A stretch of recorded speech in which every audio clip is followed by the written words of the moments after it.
వచ్చిందంటే ఆ ఇచ్చిన డబ్బులు వాళ్ళ ఆడిటర్ని పెట్టి ఆడిటర్ రవిచంద్ర అతను గూడూరు అతను ఇక్కడే ఉంటాడు అని చెప్పని పెట్టి ఆ రవిచంద్ర తినేశాడు 30 లక్షలు తిన్నాడు, అందువల్ల పొరవ కట్టాల్సి వచ్చింది అని చెప్పని ఆ 30 లక్షలు పొరవబడ్డాయి అని చెప్పానంటే నేను గోల్డ్ లోన్ పెట్టి ఏమి లేకుండా పాపర్ అయిపోయి చేతి డబ్బులన్నీ పెట్టేసుకొని పెన్షన్ మీద బతుకుతున్నాయి. ఇప్పుడు అది నా పరిస్థితి.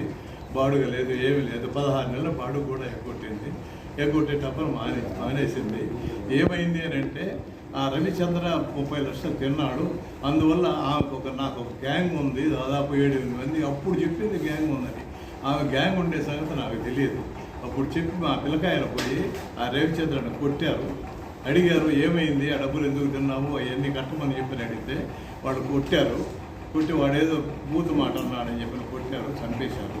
చంపిన తర్వాత అది కేసు అయింది.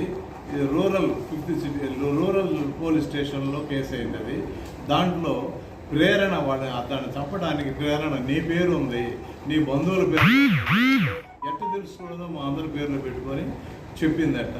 చెప్పి అవన్నీ కనపడినట్టు చేసి స్టేషన్ నుంచి నాకు ఆయన సర్కిల్ ఇన్స్పెక్టర్ ఫోన్ చేస్తున్నానని చెప్పి చేయించింది.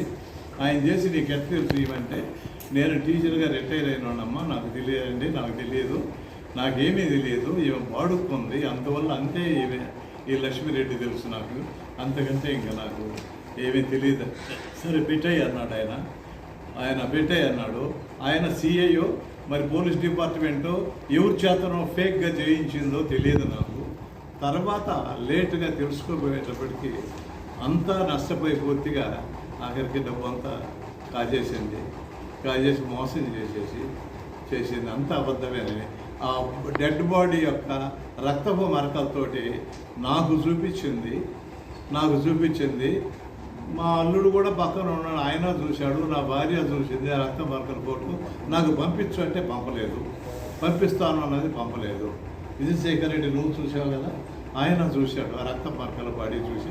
నిజంగా నేను భయపడ్డానండి. 83 ఏళ్ల వయసులో ఇప్పుడు జైలుకు పోవాల్సి వస్తుందేమో అని చెప్పని చేసిపోయి గోల్డ్ లోన్ కూడా పెట్టి డబ్బులు ఆమెకి అందించానండి. 1,55,00,000 దాదాపు నేను ఇచ్చానంటే మీరు నమ్మండి సార్. నేను సత్యంగా దైవసాక్షిగా చెప్తాను, నా దగ్గర నుంచి ₹1 నేను తీసుకొని ఎరగను. నన్ను ఈ విధంగా పర్సు పట్టించి నా కర్మ కాలింది అని అనుకుని బాధపడ్డాను. ఇన్నేళ్ళు హాయిగా బతుకునేవాడిని, ఏ బాధ లేకుండా కొన్ని లక్షల మందికి చదువు చెప్పినోడే నేను. ఇవి చేతులు ఎరక్కపోయాను, చదువు సైన్యాలే నా చేతులు. అది నా పరిస్థితి. ఇబ్బంది పడి నేను అసలు నిద్రపోయిన రాత్రులు లేవు. నాకు మన హార్ట్ పెయిన్ వచ్చింది, హార్ట్ అటాక్ వచ్చింది. నా కొడుకు ఫారిన్లో ఉంటాడు, ఆయన పేరు కూడా పెట్టిందండి. నా కొడుకు ఫారిన్లో ఉండే అతను సిటిజన్, అతని పేరు కూడా పెట్టి కేసులో పెట్టింది. అట్లా పెట్టి ఎన్ని విధాల హింసించాలనో. ఆమెకు ఉన్న తెలివితేటల్లో 10వ భాగం కూడా నాకు లేదని అనిపించింది. అంత తెలివితేటలు విపరీతంగా చేసి అన్యాయం అయిపోయినా అది చేసి ఎట్లా చేయండి. సిబిసిఐడి వాళ్ళు కానీ వచ్చి వాళ్ళు ఎంక్వైరీ చేస్తే సరిపోద్ది. ఎఫ్ఐఆర్ కట్టి 20 రోజులు అయిపోయింది. నేను మే 4వ తేదీన ఎస్పీ గారికి రిపోర్ట్ చేశాను. అప్పటి నుంచి అట్లే ఉంది, ఏమి లేదు. తర్వాత ఈ జూన్ 4వ తేదీన ఎఫ్ఐఆర్ కట్టాడు. అక్కడి నుంచి ప్రొసీడింగ్స్ ఏమి లేదు, అన్నీ నాన్ బెయిలబుల్ సెక్షన్స్ అని అన్నాడు ఆయన సిఐ గారు.